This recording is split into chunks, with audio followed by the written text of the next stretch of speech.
ಎಲ್ಲ ನನ್ನ ಪ್ರೀತಿ ಕನ್ನಡಿಗರು ಪ್ರಸನ್ನ ಯೂಟ್ಯೂಬ್ ಚಾನಲ್ಗೆ ಸ್ವಾಗತ ಗಾಯ್ಸ್. ಇವತ್ತು final Tata IPL 2026 final. So ನಮ್ಮ RCB ವರ್ಸಸ್ ಗುಜರಾತ್ ಟೈಟನ್ಸ್ ನಡುವೆ ನಡೀತಾ ಇದೆ. ಗುಜರಾತ್ ಅವರು ಮತ್ತೊಮ್ಮೆ ಕಂಬ್ಯಾಕ್ ಮಾಡಿಕೊಂಡು ನಾವು ಗೆದ್ದೇ ಗೆಲ್ತೀವಿ ಅಂತ ಇವತ್ತಿನ ಮ್ಯಾಚಲ್ಲಿ ಆಡ್ತಾ ಇದ್ದಾರೆ. ಸೊ RCB ಗೆಲ್ಲುತ್ತಾ ಇಲ್ಲ GT ಗೆಲ್ಲುತ್ತಾ ಅಂತ ಸೊ ಈ ವಿಡಿಯೋದಲ್ಲಿ ಕಂಪ್ಲೀಟಾಗಿ ಮಾತಾಡೋಣ. ಅದಕ್ಕಿಂತ ಮುಂಚೆ ಇನ್ನಾರ ಚಾನಲ್ ಸಬ್ಸ್ಕ್ರೈಬ್ ಆಗಿಲ್ಲ ಅಂತ ದಯವಿಟ್ಟು ಇವಾಗಲೇ ಸಬ್ಸ್ಕ್ರೈಬ್ ಮಾಡ್ಕೊಡಿ, ಲೈಕ್ ಮಾಡೋದ ಮರಿಬೇಡಿ, ಓಕೆನಾ? ಸೊ ಬನ್ನಿ ಇವಾಗ ಇವತ್ತಿನ ಮ್ಯಾಚ್ ಬಗ್ಗೆ ಡಿಸ್ಕಸ್ ಮಾಡ್ಕೊಳ್ಳೋಣ. ಸೊ ಗೈಸ್, ಆಕ್ಚುಲಿ ಇದು RCB ಅವರಿಗೆ ಟಫ್ ಫೈಟ್ ಇರುತ್ತೆ ಆಕ್ಚುಲಿ ಹೇಳ್ಬೇಕು ಅಂದ್ರೆ. ಯಾಕಂದ್ರೆ ಅಹಮದಾಬಾದ್ ಪಿಚ್ ಆಗಿರೋದ್ರಿಂದ ತುಂಬಾ ಚೆನ್ನಾಗಿ ಗೊತ್ತಿರುತ್ತೆ GT ಅವ್ರಿಗೆ ಏನ್ ಪ್ಲಾನ್ ಮಾಡಬೇಕು ಅಂತ. ಅಂಡ್ ಎಸ್ಪೆಷಲಿ ಅವರು ರಾಜಸ್ಥಾನ್ ರಾಯಲ್ಸ್ ನ ಬೀಟ್ ಮಾಡಿದಂತ ರೀತಿ ಇದೆ ಗೊತ್ತಾ. I think almost one sided match ಮಾಡಾಕಿದ್ರು ಫಸ್ಟ್ ಇನ್ನಿಂಗ್ಸ್ ಆಡಬೇಕಾದ್ರೆ. ಸೊ ವಿಕೆಟ್ಸ್ ಗಳನ್ನ ಅಲ್ಲ ನಮ್ದಲ್ಲ ಆರ್ ಮೇಲೆ ಆಡ್ತಾರೆ. ನಮ್ಮ ಮೇಲೆ ಸೋತ್ರು, ನಮ್ಮ ಮೇಲೆ ಒನ್ ಸೈಡೆಡ್ ಮ್ಯಾಚ್ ನಾವು ಮಾಡ್ಕೊಂಡ್ವಿ. ಸೆಕೆಂಡ್ ಮ್ಯಾಚ್ ಅವ್ರು ಒನ್ ಸೈಡೆಡ್ ಮಾಡ್ಕೊಂಡ್ರು. ಅಂದ್ರೆ ಬೌಲಿಂಗ್ ಮಾಡ್ಬೇಕಾದ್ರೆ ಕಂಪ್ಲೀಟ್ಲಿ ಲೈಕ್ ಜೈಸ್ವಾಲ್ ಔಟ್ ಮಾಡಿದ್ದು, ಮತ್ತೆ ಧ್ರುವ್ ಜುವೆಲ್ ಔಟ್ ಮಾಡಿದ್ದು. ಆಮೇಲೆ ನೆಕ್ಸ್ಟ್ ಪಾರ್ಟ್ನರ್ಶಿಪ್ ಬರುತ್ತೆ. I think Suryavanshi unbelievable batting ಆಡಿದ್ರು ಅವತ್ತಿನ ಮ್ಯಾಚ್ ಅಲ್ಲಿ ಮಾತ್ರ. ಪಾಪ ಸೆಂಚುರಿ ಮಾಡ್ಬೇಕಾಗಿತ್ತು, ಬಟ್ ಅನ್ಫಾರ್ಚುನೇಟ್ಲಿ ಔಟ್ ಆದ್ರು. 97 ಸಮಥಿಂಗ್ ಏನೋ ಔಟ್ ಆದ್ರು. ಸೊ ಇವ್ರ ಮೇಲೂ ಕೂಡ ಅದೇ ರೀತಿ ಆಗ್ತದೆ. ಅಲ್ಲ, ನಮ್ಮ ಮೇಲೆ ಇಲ್ಲ, ಬಂದ್ಬಿಟ್ಟು ಇವ್ರ ಮೇಲೆ ಹೈದರಾಬಾದ್ ಮೇಲೆ 97 ಔಟ್ ಆಗ್ತಾರೆ. ಅದು ಕ್ವಿಕ್ಕೆಸ್ಟ್ 100 ಬರಬೇಕಾಗಿತ್ತು. ಕ್ರಿಸ್ ಗೇಲ್ ರೆಕಾರ್ಡ್ ಕೂಡ ಬ್ರೇಕ್ ಮಾಡಬೇಕಾಗಿತ್ತು. ಅನ್ಫಾರ್ಚುನೇಟ್ಲಿ ಅದಾಗಲಿಲ್ಲ.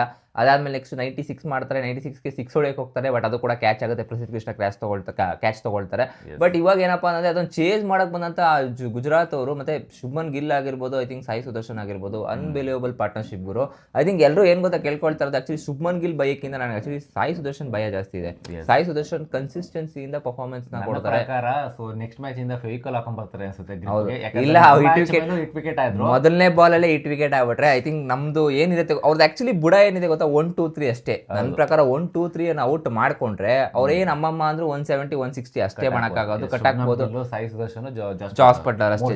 3 ಜನ ಔಟ್ ಮಾಡ್ಕೊಂಡ್ರೆ ಇನ್ನೇನ್ ಸಿಂಧು ಅವ್ರೇನು ಹೊಸಬ್ರು, ಅವರು ಏನ್ ಬ್ಯಾಟಿಂಗ್ ಆಡಲ್ಲ. ಐ ಥಿಂಕ್ ರಾಹುಲ್ ಟಿವಾಟಿಯಾ ಒಂದ್ ರೇಂಜಿಗೆ ಆಡ್ಬೋದು, ರಶೀದ್ ಖಾನ್ ಒಂದ್ ರೇಂಜಿಗೆ ಆಡ್ಬೋದು, ಆಮೇಲೆ ಹೋಲ್ಡರ್ ಒಂದ್ ರೇಂಜಿಗೆ ಆಡ್ಬೋದು. ಆ ಲೆವೆಲ್ ಸ್ಕೋರ್ ಬರಲ್ಲ. ಸೊ ನನಗನ್ಸಿರೋದು ಏನಂತಂದ್ರೆ ಇವತ್ತಿನ ಮ್ಯಾಚು ತುಂಬಾ ಇಂಪಾರ್ಟೆಂಟ್ ಆಗುತ್ತೆ ಬೌಲರ್ಸ್ಗಳ ಮೇಲೆ. ಎಸ್ಪೆಷಲಿ ಜಾಸ್ ದ ಬಾಸ್ ಯಾರಪ್ಪ ಅಂತಂದ್ರೆ ನಮ್ಮ ಹೆಸಲ್ವುಡ್ ಅವರು. ಅವ್ರ ಕಡೆ ಜಾಸ್ ಬಟ್ಲರ್ ಅಲ್ಲ, ನಮ್ಮ ಕಡೆ ಜಾಸ್ ದ ಬಾಸ್ ಹೆಸಲ್ವುಡ್ ಅವರು. ಯಾಕಂದ್ರೆ ಆಲ್ಮೋಸ್ಟ್ ಇವತ್ತಿನ ಮ್ಯಾಚ್ ಮೇಲೆ ಭುವನೇಶ್ವರ್ ಕುಮಾರ್ ಅವರು ವಿಕೆಟ್ ತಗೊಳ್ತಾರೆ, ಬಟ್ ಅವ್ರ ಜೊತೆ ಕಾಂಟ್ರಿಬ್ಯೂಟ್ ಮಾಡೋದಕ್ಕೆ ಇನ್ನೊಬ್ಬ ಪ್ಲೇಯರ್ ಬೇಕು. ಅಂಡ್ ಎಕ್ಸ್ಪೆಕ್ಟರ್ ಕೃಣಾಲ್ ಪಾಂಡ್ಯ ಲಾಸ್ಟ್ ಫೈನಲ್ ಅಲ್ಲಿ ಅಂದ್ರೆ ನಮಗೆ ಎಕ್ಸ್ಪೆಕ್ಟ್ ಅದು ಫೈನಲ್ ಆಮೇಲೆ ಪ್ಲೇಯರ್ ಆಫ್ ದಿ ಮ್ಯಾಚ್ ಕೂಡ ಅವರೇ ತಗೊಂಡಿದ್ದು. ಅವರು ಜೊತೆಗೆ ಫಿಲ್ ಸೋಲ್ಟ್ ವಾಪಸ್ ಬರಬೇಕು. ನನ್ನ ಪ್ರಕಾರ ಇವತ್ತಿನ ಪ್ಲೇಯಿಂಗ್ ಲೆವೆನ್ ಅಲ್ಲಿ ಫಿಲ್ ಸೋಲ್ಟರ್ ಇರ್ಲೇಬೇಕು. ಬಂದಿರಲಿಲ್ಲ. ಎಸ್, ಬಟ್ ಇವತ್ತಿನ ಮ್ಯಾಚ್ ಅಲ್ಲಿ ಇರ್ಲೇಬೇಕು. ಯಾಕಂದ್ರೆ ಬಿಗ್ ಮ್ಯಾಚ್ ಪ್ಲೇಯರ್ಗಳು, ಐ ಮೀನ್ ವೆಂಕಟೇಶ್ ಅವರು ಬಿಗ್ ಮ್ಯಾಚ್ ಪ್ಲೇಯರ್ ಇಲ್ಲ ಅಂತ ನಾನು ಹೇಳ್ತಾ ಇಲ್ಲ. ಅನ್ಬಿಲಿಯಬಲ್ ಪರ್ಫಾರ್ಮೆನ್ಸ್ ಕೊಡ್ತಾ ಇದ್ದಾರೆ. 2 ಮ್ಯಾಚ್ ಅಲ್ಲೂ ಕೂಡ ಕನ್ಸಿಸ್ಟೆನ್ಸಿಯಿಂದ ಓಪನಿಂಗ್ ಅಲ್ಲಿ ರನ್ಸ್ ನ ಸ್ಕೋರ್ ಮಾಡ್ತಾ ಇದ್ದಾರೆ. ಬಟ್ ನನಗನ್ಸೋದು ಏನಂತಂದ್ರೆ ಐ ಫೆಲ್ಟ್ ಲೈಕ್ ಅಹೆಡ್ ಇದ್ದಾರೆ ಫಿಲ್ ಸಾಲ್ಟ್ ಮತ್ತೆ ವಿರಾಟ್ ಕೊಹ್ಲಿ ಅವರು ಓಪನಿಂಗ್ ಕಾಂಬಿನೇಷನ್ ತುಂಬಾ ಚೆನ್ನಾಗಿದೆ. ವರ್ಕೌಟ್ ಚೆನ್ನಾಗುತ್ತೆ ಆಕ್ಚುಲಿ. ವಿರಾಟ್ ಕೊಹ್ಲಿ ಒಂದು ಒಳ್ಳೆ ಮೂಡಲ್ಲಿ ಬರ್ತಾರೆ. ಸೊ ಐ ಥಿಂಕ್ ನನಗೆ ಅನ್ಸಿದ್ದು ನೋಡಿ 2 ಮ್ಯಾಚ್ ಅಲ್ಲೂ ಕೂಡ ನನಗೆ ಕ್ಲಿಕ್ ಆನ್ ಆಗಲಿಲ್ಲ ವಿರಾಟ್ ಕೊಹ್ಲಿ ಅಂತ ಅನಿಸ್ತು. ಬಟ್ ಇವತ್ತಿನ ಮ್ಯಾಚ್ ಅಲ್ಲಿ ಐ ಥಿಂಕ್ ಕ್ಲಿಕ್ ಆನ್ ಆಗ್ತಾರೆ ಅಂತ ಅನಿಸ್ತದೆ. ಜೊತೆಗೆ ಇನ್ನೊಂದೇನಪ್ಪ ಅಂದ್ರೆ ನಮಗೆ ಎಕ್ಸ್ಪೆಕ್ಟರ್ ಆದಂತ ಇನ್ನೊಬ್ಬ ಪ್ಲೇಯರ್ ಯಾರಪ್ಪ ಅಂದ್ರೆ ಬೌಲಿಂಗ್ ಅಲ್ಲಿ ಆಗಿರ್ಬೋದು, ಬ್ಯಾಟಿಂಗ್ ಅಲ್ಲಿ ಆಗಿರ್ಬೋದು, ರಮೋರಾಜ್ ಫರ್ಡ್ ಅವರು ಆಕ್ಚುಲಿ ಈ ಸತಿ ಫಾರ್ಮ್ ಅಲ್ಲಿ ಇಲ್ಲ. ಜೊತೆಗೆ ಜಿತೇಶ್ ಶರ್ಮಾ ಅವರು ಫಾರ್ಮ್ ಅಲ್ಲಿ ಇಲ್ಲ. I don't know, Jitesh Sharma ಬಗ್ಗೆ ಪ್ರೆಡಿಕ್ಟ್ ಮಾಡೋದು ಸ್ವಲ್ಪ ಕಷ್ಟ ಆಗ್ತದೆ. ಬಟ್ ಈ ಒಂದು ಪಿಚ್ ಅಲ್ಲಿ ಎಸ್ಪೆಷಲಿ ಪರ್ಟಿಕ್ಯುಲರ್ಲಿ ಈ ಪಿಚ್ ಅಲ್ಲಿ ವಿಕೆಟ್ ನ ತಗೊಳ್ತಾರೆ ಅಂತ ಅನಿಸ್ತದೆ. ಅಂಡ್ ನಮಗೆ ಗೊತ್ತಿರೋ ಹಾಗೆ ಲಾಸ್ಟ್ ಟೈಮು ಶ್ರೇಯಸ್ ಅಯ್ಯರ್ ಅವರು ವಿಕೆಟ್ ನ ತಗೊಂಡ್ರು. ಅದೇ ನಮಗೆ ಟರ್ನಿಂಗ್ ಪಾಯಿಂಟ್ ಆಗಿದೆ ಆಕ್ಚುಲಿ ಹೇಳ್ಬೇಕು ಅಂತಂದ್ರೆ. ಜೊತೆಗೆ ಇವತ್ತಿನ ಮ್ಯಾಚ್ ಅಲ್ಲಿ ಏನಾದ್ರು ಇನ್ ಕೇಸ್ ಪವರ್ ಪ್ಲೇ ಅಲ್ಲಿ ಏನೋ 1 ಓವರ್ ಹಾಕ್ಬೋದಾ, ಇಲ್ಲ ಅಂತಂದ್ರೆ ಪವರ್ ಪ್ಲೇ ಮುಗಿದ ತಕ್ಷಣ ಇಮಿಡಿಯೇಟ್ ಆಗಿ ಶುಭ್ಮನ್ ಗಿಲ್ ಉಳ್ಕೊಂಡ್ರೆ, ಯಾಕಂದ್ರೆ ಅವರ ಒಂದು ಇದನ್ನ ಕಳ್ಕೊಂಡ್ಬಿಟ್ಟಿದ್ದಾರೆ. ಅಲ್ಲ ಪರವಾಗಿಲ್ಲ. ಬಟ್ ಅಂದ್ರೆ ಏನ್ ಗೊತ್ತಾ, ಲಾಂಗ್ ಗ್ರೌಂಡ್ ಆಗಿರೋದ್ರಿಂದ ಪ್ಲಾನ್ ಮಾಡ್ತಾರೆ. ಸ್ಲೋವರ್ ಒಂದು ಬಾಲ್ ಹಾಕೋದ್ರಿಂದ ಕ್ಯಾಚ್ ಕೊಂಡು ಹೋಗುವಂತ ಪಾಸಿಬಿಲಿಟೀಸ್ ಇರುತ್ತೆ, ಇಲ್ಲ ಸ್ಲಿಪ್ ಕಿಚ್ ಹೋಗುವಂತ ಪಾಸಿಬಿಲಿಟೀಸ್ ಇದೆ. ಮೇ ಬಿ ಇರ್ಬೋದೇನೋ. ಸೊ ಇವಾಗ ಹೆಡ್ ಟು ಹೆಡ್ ರೆಕಾರ್ಡ್ ನೋಡೋಣ. ಹೆಡ್ ಟು ಹೆಡ್ ರೆಕಾರ್ಡ್ ಅಲ್ಲಿ RCB ವರ್ಸಸ್ GT 9 ಮ್ಯಾಚ್ಗಳನ್ನ ಆಡಿದ್ದಾರೆ. ಸೊ ಇದರಲ್ಲಿ 5 ಮ್ಯಾಚ್ ನಾವು ಗೆದ್ಕೊಂಡಿದ್ವಿ, 4 ಮ್ಯಾಚ್ ಈ ಕಡೆ ನಮ್ಮ GT ಗೆದ್ಕೊಂಡಿದ್ದಾರೆ. ಅಂಡ್ ಹೈಯೆಸ್ಟ್ ಸ್ಕೋರ್ ಬಂದ್ಬಿಟ್ಟು 254 ಹೈಯೆಸ್ಟ್ ಸ್ಕೋರ್, ಲೋಯೆಸ್ಟ್ ಬಂದು 147 GT ಹೊಡೆದಿರೋದು. ಹೈಯೆಸ್ಟ್ ನಮ್ದಿದೆ. ಒಟ್ನಲ್ಲಿ ಗೈಸ್ ಆಕ್ಚುಲಿ ಇಲ್ಲೇನು ಕಂಪ್ಲೀಟ್ಲಿ ಇವಾಗ 73 ಮ್ಯಾಚಸ್ ಆಗ್ಬಿಟ್ಟಿದೆ. ಇದು 74 ಮ್ಯಾಚ್ ನಡೀತಾ ಇರೋದು. ಐ ಥಿಂಕ್ 10 ಟೀಮ್ಗಳು ಏನೊಂದು ಪೈಪೋಟಿ ಮಾಡ್ತಾ ಗೊತ್ತಾ, ಅದೆಲ್ಲ ಮಾಡಿದೆ ಇದೇ ರೀಸನ್ಸ್ಗೋಸ್ಕರ. ಇವಾಗ 2 ಟೀಮ್ ನಿಂತ್ಕೊಂಡಿರೋದು, ಒಂದು ನಮ್ಮ RCB, ಇನ್ನೊಂದು ಕಡೆ ಗುಜರಾತ್ ಅವರು. ಸೊ ಗುಜರಾತ್ ಅವರು ಅಹಮದಾಬಾದ್ ಪಿಚ್ಚಲ್ಲಿ ಆಕ್ಚುಲಿ ಇವಾಗ ನಮ್ಮ ಸ್ಟೇಡಿಯಮಲ್ಲಿ ನಡಿಬೇಕಾಗಿತ್ತು. ಐ ಥಿಂಕ್ BCC ಅವರು ಒಂದು ಏನೋ ಮಾಸ್ಟರ್ ಮೈಂಡ್ ಮಾಡಿ ನಮ್ದು ಪೊಲಿಟಿಕ್ಸ್ ಮೇಲೆ ಎಲ್ಲ ಎತ್ತಾಕ್ಬಿಟ್ಟು ತಗೊಂಡೋಗಿ ಗುಜರಾತ್ಗೆ ಹಾಕೊಂಡ್ಬಿಟ್ಟಿದ್ದಾರೆ. ಗುಜರಾತ್ ಅವ್ರಿಗೆ ಹೆಲ್ಪ್ ಸಖತ್ ಆಗ್ತಾ ಇದೆ, ಅದ್ರ ಬಗ್ಗೆ ಮಾತಾಡೋಣ. ಸೊ ಅದೊಂದು ಹೆಲ್ಪ್ ಆಗುತ್ತೆ ಇವಾಗ ಆಕ್ಚುಲಿ ಹೇಳ್ಬೇಕು ಅಂದ್ರೆ. ಫೇವರಿಸಮ್ ಆಕ್ಚುಲಿ ಹೇಳ್ಬೇಕು ಅಂತಂದ್ರೆ ಆಲ್ಮೋಸ್ಟ್ ಅವರ ಪಿಚ್ಚು ಅವ್ರಿಗೆ ಗೊತ್ತಿರುತ್ತೆ. ಐ ಥಿಂಕ್ ಬೌಲಿಂಗ್ ಲೈನ್ ತುಂಬಾ ಚೆನ್ನಾಗಿದೆ. ವೆಂಕಟೇಶ್ ಪ್ರಸಾದ್ ಅವರು ಆಗಿರ್ಬೋದು, ಐ ಮೀನ್ ಜೊತೆಗೆ ಸಾರಿ ಇವರು ಯಾರಪ್ಪ ಅದು ಪ್ರಸಿದ್ಧ ಕೃಷ್ಣ ಅವರಾಗಿರ್ಬೋದು, ಜೊತೆಗೆ ಲೈಕ್ ರಬಾಡ ಅವರಾಗಿರ್ಬೋದು, ಆಮೇಲೆ ರಶೀದ್ ಖಾನ್ ಆ್ಯಕ್ಚುಲಿ ಕಾಯ್ತಾ ಇದ್ದಾರೆ ಪಾಪ ಅವ್ರು ಬೌಲಿಂಗ್ ಲೈನಪ್ ಸಿಕ್ಕಿಲ್ಲ ಅಂತ ಅವರು ಕೂಡ ಕಾಯ್ತಾ ಇರ್ತಾರೆ. ಬಟ್ ನನಗನ್ಸೋದು ಏನಂತಂದ್ರೆ ಇವತ್ತಿನ ಮ್ಯಾಚಲ್ಲಿ ಐ ಥಿಂಕ್ 50-50. ಬಟ್ RCB ಅವ್ರು ಏನಂತಂದ್ರೆ ಅನ್ಬಿಲೀವಬಲ್ ಕ್ರಿಕೆಟ್, ಅಂದ್ರೆ ಗುಡ್ ಕ್ರಿಕೆಟ್ ಆಡಬೇಕು ಅಷ್ಟೇ. ಗುಡ್ ಕ್ರಿಕೆಟ್ ಆಡಿದ್ರೆ ಆರಾಮ್ಸೆ ಗೆಲ್ಬೋದು. ಇನ್ಸ್ಟ್ರಕ್ಷನ್ಸ್ ಏನಂತಂದ್ರೆ RCB ಗೆದ್ರೆ ಇನ್ ಕೇಸು ಎಲ್ಲೂ ಕೂಡ ಲೈಕ್ ಜೈಕರ್ ಹಾಕೊಂಡು ಕೂಕರ್ ಹಾಕೊಂಡು ಲೈಕ್ ಕ್ರ್ಯಾಕರ್ಸ್ ಬಸ್ಟ್ ಮಾಡಂಗಿಲ್ಲ ಗೈಸ್ ಆಕ್ಚುಲಿ. ಆಮೇಲೆ ಕ್ರೌಡ್ ಸೇರಂಗಿಲ್ಲ, ಪರ್ಮಿಷನ್ ಇಲ್ಲದೆ ಲೈವ್ ಸ್ಟ್ರೀಮ್ ಮಾಡೋ ಹಾಗಿಲ್ಲ, ಪರ್ಮಿಷನ್ ತಗೊಳ್ಬೇಕು. ಈ ಸತಿ ಆಕ್ಚುಲಿ ಹೇಳ್ಬೇಕು ಅಂದ್ರೆ BCCI ಅವರು ಲಾಲ್ ಬಾಗ್ ನಲ್ಲಿ ಒಂದು ಫ್ಯಾನ್ ಇದನ್ನ ಓಪನ್ ಮಾಡ್ತಾ ಇದ್ದಾರೆ. ಲಾಲ್ ಬಾಗ್ ಲೈವ್ ಸ್ಟ್ರೀಮ್ ಮಾಡ್ತಾರೆ, ನೀವು ಅಲ್ಲಿ ಎಂಜಾಯ್ ಮಾಡಬಹುದು ವಿತ್ ಪ್ರೊಟೆಕ್ಷನ್ಸ್ ಇರುತ್ತೆ, ಆಕ್ಚುಲಿ ಸೆಕ್ಯೂರಿಟಿ ಪ್ರೊಟೆಕ್ಷನ್ಸ್ ಇರೋದ್ರಿಂದ.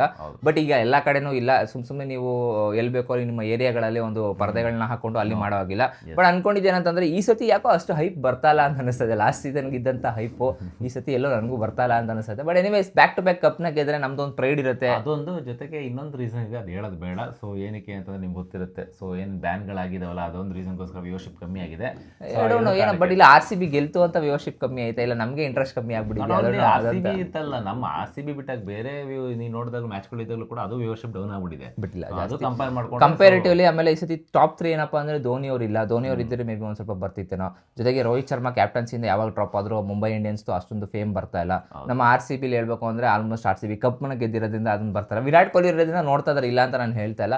ಬಟ್ ಲಾಸ್ಟ್ ಸೀಸನ್ ವ್ಯೂವರ್ಶಿಪ್ ಈ ಸೀಸನ್ ಇಲ್ಲ. ಇವನ್ ಅವರೇ ಅದನ್ನ ಬ್ರಾಡ್ಕಾಸ್ಟರ್ ಅವರೇ ಹೇಳಿದ್ದಾರೆ ವ್ಯೂವರ್ಶಿಪ್ ಕಮ್ಮಿ ಆಗಿದೆ ಅಂತ. ಸೊ ಐ ಥಿಂಕ್ ಈ ಸತಿ ನೋಡೋಣ, ಏನೋ ಒಂದು ಆಗಬಹುದು, ಹೆಚ್ಚು ಕಮ್ಮಿ ಈ ಫೈನಲ್ ದಿನ ಬರ್ಬೋದು ಅಂತ ಅನ್ಕೊಂಡಿದ್ದೀನಿ. ಏನನ್ಸುತ್ತೆ ಗೈಸ್ ನಿಮ್ಮ ಪ್ರಕಾರ ಇವತ್ತಿನ ಮ್ಯಾಚ್ ಅಲ್ಲಿ ಯಾರು ಗೆಲ್ಬಹುದು? And will go with RCB only. ನಾವು ಸತ್ರು RCBನೇ. RCB ಗೆಲ್ಲುತ್ತೆ. ಆವರೇಜ್ ಸ್ಕೋರ್ ಬಂದು 220 230 ಬರ್ಬೋದು ಪಕ್ಕ, ಅದಂತೂ ಫಿಕ್ಸ್. ಅಂಡ್ ಇವತ್ತಿನ ಮ್ಯಾಚ್ ಅಲ್ಲಿ ಹೈಯೆಸ್ಟ್ ರನ್ ಯಾರು ಹೊಡಿತಾರೆ ಅಂತಂದ್ರೆ ನಮ್ಮ ವಿರಾಟ್ ಕೊಹ್ಲಿ ಅವರು ರನ್ ಮಾಡ್ತಾರೆ. ಫೈನಲ್ ದಿನ ಆಕ್ಚುಲಿ ಅವ್ರ ಮೇಲೆ ನಾವು ಎಕ್ಸ್ಪೆಕ್ಟೇಷನ್ಸ್ ಇಟ್ಕೊಳ್ಳೋಕ್ಕಾಗತ್ತೆ. ಬೇರೆಯವರೆಲ್ಲ ಏನ್ ಮಾಡ್ತಾರೆ ಗೊತ್ತಾ, ಹೊಡಿಯೋಕೆ ಔಟ್ ಆಗ್ತಾರೆ. ಬಟ್ 100% ಇವತ್ತು ವಿರಾಟ್ ಕೊಹ್ಲಿ ಅವರು ಎಂಡ್ವರೆಗೂ ಆಡ್ತಾರೆ. ಅಂದ್ರೆ ಇವಾಗ ಯೂಶಲಿ ಅವರ ಒಂದು ಸ್ಟ್ರೈಕ್ ರೇಟ್ 125 130 135 ಅಷ್ಟಲ್ಲೇ ಆಡ್ತಾರೆ. 140 150 ಮೇಲೆ ಕ್ಲಿಕ್ ಮಾಡಕ್ ಹೋಗಲ್ಲ ಅವರು. ಆಲ್ಮೋಸ್ಟ್ ಏನಂತಂದ್ರೆ ಇವಾಗ ನಿಮಗೆ ಫ್ರೀಡಮ್ ಕೊಟ್ಬಿಡ್ತಾರೆ ಬೇರೆ ಪ್ಲೇಯರ್ಸ್ಗಳಿಗೆ. ದೇವದತ್ ಪಡಿಕ್ಕಲ್ ಆಕ್ಚುಲಿ ನಂಗೆ ದೇವದತ್ ಪಡಿಕ್ಕಲ್ ಮೇಲೆ ಇವತ್ತು ತುಂಬಾ ಇಂಪಾರ್ಟೆಂಟ್ ರೋಲ್ ಪ್ಲೇ ಮಾಡ್ತಾರೆ ಅಂತ ಅನಿಸ್ತದೆ. ಬಂದಂಗೆ ಅವರ ಒಂದು ಈ ಒಂದು 6 to 10 overs ಅಲ್ಲಿ ಏನಿರುತ್ತೆ ಅವರು ಪುಷ್ ಮಾಡ್ಕೋಬೇಕು. ಜೊತೆಗೆ ರಜತ್ ಪಟಿದಾರ್ ಅವ್ರ ಮೇಲೆ ಈಗ ಸ್ಪಿನ್ ನೆಗೆಟ್ ಮಾಡಬೇಕು ಯಾರಪ್ಪ ಅಂತಂದ್ರೆ ಅದು ರಶೀದ್ ಖಾನ್ಗೆ ರಜತ್ ಪಟಿದಾರ್.